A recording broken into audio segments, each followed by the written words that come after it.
Katia te papawai rehia o Taupō. Whai muri hoi te kitenga o ngā tuangi no āhia kei roto i te wai e noho ana.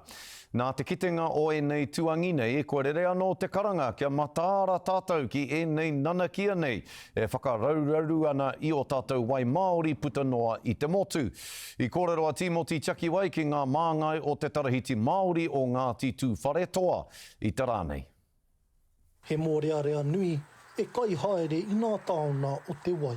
Well, to our taonga, we have our kākei, our native molluscs. They are in direct competition with them. Kua tau nā tuani kaura ki roto o Wairākei. He mea ki tētahi manuhiri ki tēnei wāhi tākaro. Hei tā te poari o Tū Wharetoa i Waimari e rātou nā tēnei kōrirohana. Well, again, it was luck.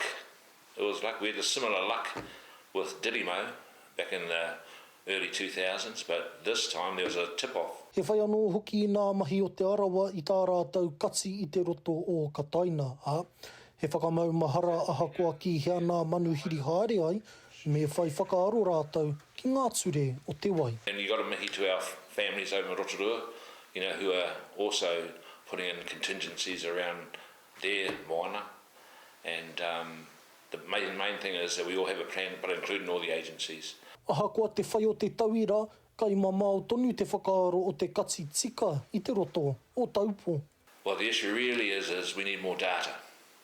Okay, so the issue around these eDNA tests, they take about 2.5 weeks to come through. So we need more data on there.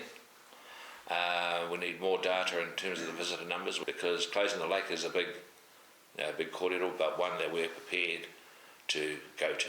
Ko te tūmanako mā te māramatana e taki pai i e nei taona. Timoti Takiwai, Te Karere.